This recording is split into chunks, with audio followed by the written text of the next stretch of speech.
Michael Jackson called Thriller the best-selling album of all time before it became one. Think about that.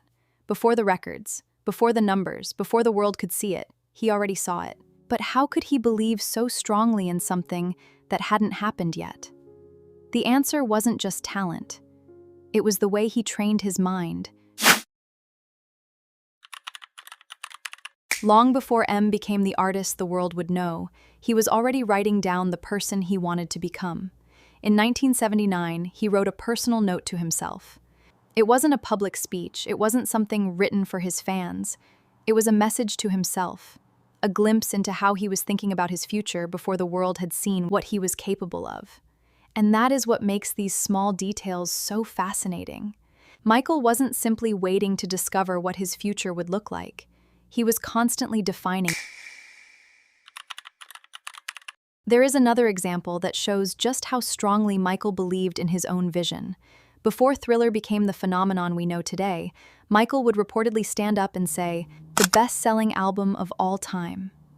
The best-selling album of all time." He repeated the statement before it was true, and he didn't seem to treat it as an impossible dream. He treated it as a destination.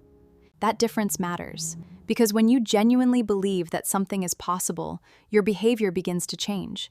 You start looking for ways to make it happen. You start preparing for it. You start acting like the result is something you are working toward rather than something that could never belong to you. And this is where Michael's approach to affirmations becomes interesting. Michael used affirmations and mantras as part of the way he worked with his mind. He would repeat ideas he wanted to believe and reinforce. But the important part isn't simply the words, it's the belief behind them. If you tell yourself something once, it is just a sentence.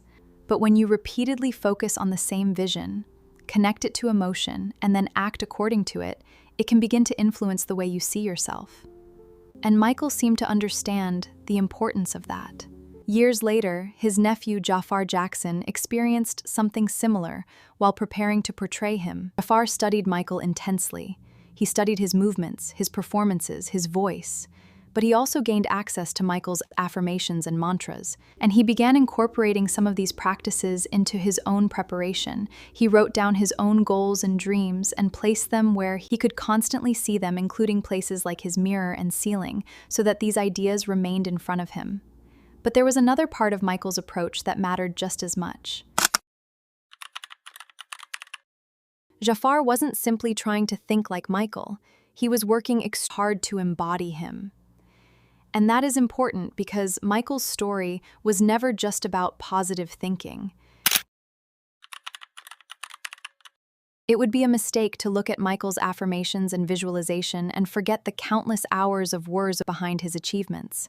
Michael constantly refined himself, his vocals, his dancing, his movements, his performances, the smallest details. He didn't just rehearse until something was good. He kept looking for ways to make it better.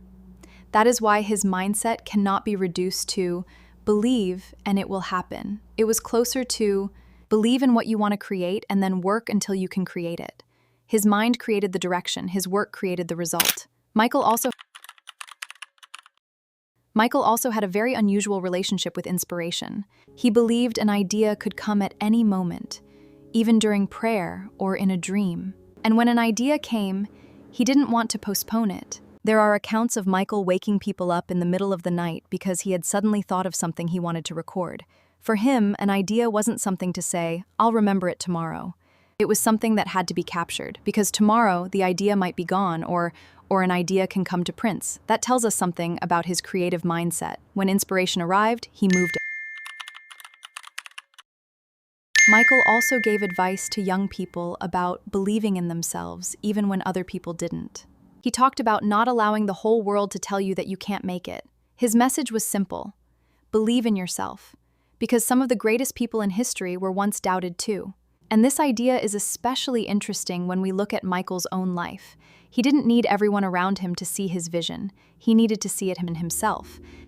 Because if you allow every negative opinion to become part of your inner voice, eventually you may start living according to someone else's expectations. Michael's approach was different. He protected the vision. He continued working. And he kept moving toward the person he believed he could become. Michael once said, "Study the greats and become greater."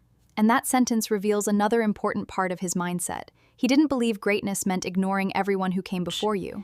He studied them, he learned from them, he watched what they did, and he tried to take what he had learned even further. That is exactly what makes this mindset different from simply wanting to be successful. Michael wasn't only asking, "How can I become great?"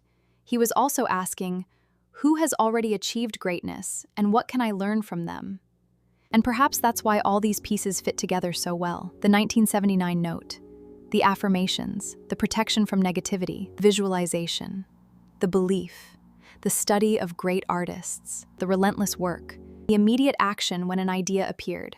None of these things existed separately. So maybe the real lesson from Michael Jackson isn't that you have to become the next Michael Jackson. It's that you have to take your own vision seriously.